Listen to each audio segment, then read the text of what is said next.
조두순 출소 관련해서 이 얘기가 또 나오고 있네요. 네, 오늘이 디데이 20일, 바로 네. 조두순 씨 출소일이 20일밖에 남지가 않았습니다. 이 2008년 12월 경기도 안산에서 여아 성폭행으로 정말 사회적으로 큰 공분을 샀던 당사자인 조두순 씨가요. 이 12년형을 살고 12월 13일 만기 출소를 앞두고 있습니다.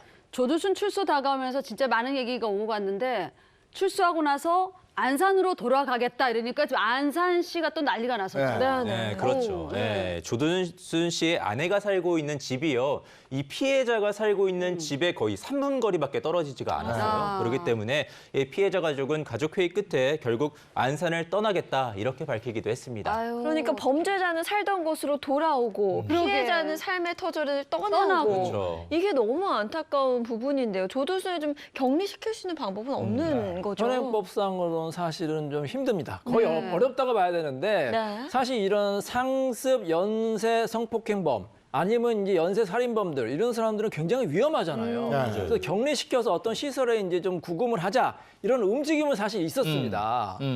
하지만 문제가 있어요. 왜냐하면 입법 예고를 했는데 이 사실 조두순 같은 경우에는 이 사이코패스 검사, 그다음에 이제 재범 검사에서 굉장히 높은 점수가 나왔거든요. 이 사람은 굉장히 위험한 사람이에요. 그래서 구금을 해야 되는데 그거는 인권 침해라는 좀 문제가 있었기 때문에 현실화되지는 못하고 있습니다. 뭐 어느 부분에서 인권 침해라는 거예요? 사실 아주 예전에는 이제 보호감호제도라고 있어가지고 이런 사람들은 이제 시설에 구금을 했어요. 근데 그런 사람들이 헌법재판소에 위헌 심사를 했습니다. 왜냐하면 본인은 교도소에서 다 형을 마치고 나왔는데 왜 또 가두느냐? 이건 이중처벌 아니냐? 내 거주 이전의 자유를 침해한 것이다. 그래서 위헌 판결이 났기 때문에 사실 이게 입법이 쉽지는 않습니다.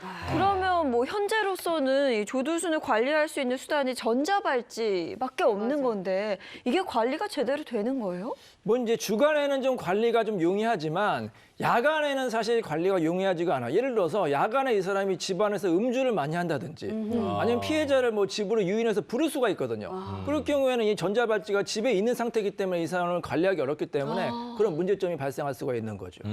이거 참 어떻게 해야 되나? 그러면 보호수용법에서 그 뭐 위헌 의견 뭐 요 부분을 개선해서 어떻게 할 수는 없나요? 그래서 이제 낮에는 자유를 보장을 하고 이 밤에는 이 지정된 시설에서 먹고 자고 이 관리를 하면은 그래도 좀 사회적인 보호 효과가 있다는 여론이 있었어요. 그래서 실제로 이 윤화섭 안산시장은요, 이 조두순 격리법 일명 보호수업법 이 개정을 청원하는 국민청원을 올렸는데요. 뭐 안타깝게도 30일 이내에 20만 동의를 충족하지 못한 채 마무리되기도 했습니다.